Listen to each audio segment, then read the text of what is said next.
আবার আল্লাহ নারীদেরকে বললেন চোখ নামাও, আমাদেরকেও বললেন চোখ নামাও, তাদেরকেও বললেন চোখ নামাও। ওয়াকুল্লিল মুমিনাতি ইয়াগদুদনা মিন আবসারিহিন, ও নবী নারীদেরকে বলেন তারাও যেন পরপুরুষ দেখলে চোখ নামিয়ে রাখে।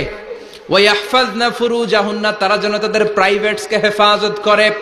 ওয়ালা ইউবদিনা জিনাতাহুন্না ইল্লা মা যাহারা মিনহা, দেহের সৌন্দর্য যেন বের না করে দেয়। ওয়ালিয়াদরিবনা বিখুমুরিহিন্না আলা জুয়ুবিহিন্না, আর তাদের বুকের উপরে যেন একটা চাদর নামিয়ে দেয়। সুবহানাল্লাহ। ওড়নাটা যেন উন্নত বক্ষটা তারা ঢেকে রাখে। এখন বুকের উপরে ওড়না থাকে না, ওড়না থাকে গলায়, ঠিক কিনা? অবশ্য এইখানে যে বোনেরা আসছে এদের এই সমস্যা নাই, এরা সবাই বোরকা পরে আসছে, এদের আত্মীয় স্বজনের মধ্যে ঝামেলা থাকতে পারে। তো আপনারা যে পৌঁছে দিবেন, ওড়না থাকবে কোথায়? নারীদের বুকের উপরে ওড়না থাকবে, চাদর থাকবে, গলার মধ্যে ওড়না রাখার জন্য বলা হয় নাই। ওয়ালিয়াদরিবনা বিখুমুরিহিন্না আলা জুয়ুবিহিন্না, বুকের উপরে রাখো, নিজেকে ঢেকে রাখো, হেজাব করো। হেজাব করলে নারীর মর্যাদা বাড়িয়ে দেয় কে?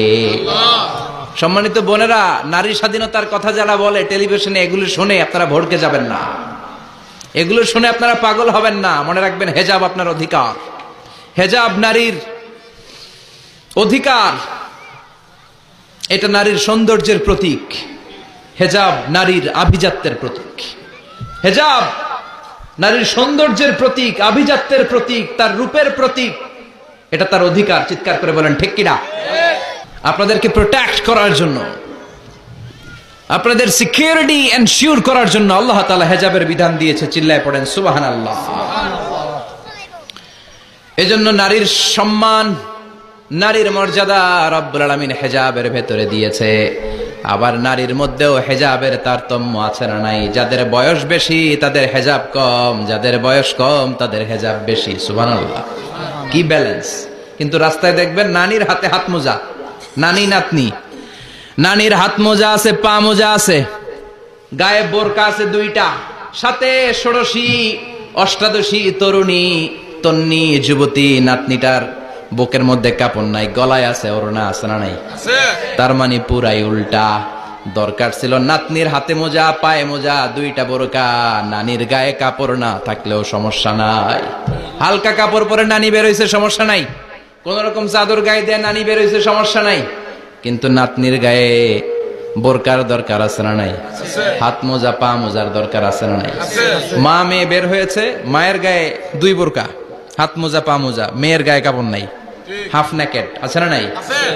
নানির দিকে তাকাবে কে? উনি তো এক্সপায়ার্ড, উনি কি ডেট শেষ। কথা বলেন, কেউ তাকাবে? তাকাবে ওই ষোড়শী অষ্টাদশী তরুণী তন্নি যুবতীর দিকে, ঠিক কি না? এজন্য ইসলাম বলে খবরদার, হেজাব ছাড়া বের হওয়া যাবে না, নেকাব ছাড়া বের হওয়া যাবে না। বিশ্বনবী বললেন, মা তারাকতু মিন বাদি আদাররা আলার রিজালি মিনান নিসা, আমি চলে যাব কিন্তু আমার পরে আমার পুরুষ উম্মতদের জন্য নারীর চাইতে বড় কোনো ফিতনা আমি রেখে যাই নাই। আর বনি ইসরাইলের জামানায় সবচেয়ে বড় ফিতনা হয়েছিল নারীর ফিতনা, নারী কেলেঙ্কারি। এই জন্য নারীরা, বোনেরা, আপনাদেরকে সাবধান থাকতে হবে। নারীর ফিতনা বড় ফিতনা। নারী ভালো হলে সবচেয়ে ভালো, নারী খারাপ হলে নারীর চেয়ে খারাপ কেউ হতে পারে। আবার ইসলাম একটা ড্রেস কোড দিয়েছে, 4টা নিয়ম মেনে যদি নারীরা ড্রেস পরে যে কোনো ড্রেস পরতে পারবে। কবুল করে নিবে কে? মায়েরা খেয়াল করে শুনেন, আপনাদের ড্রেস কেমন হবে? নাম্বার 1, আপনার পুরো দেহটা ঢাকা থাকতে হবে। যে ড্রেস পরবেন, you should cover your whole body. শুধু হাতের এই 2 কবজি আর চেহারা খোলা রাখতে পারবেন, তবে চেহারা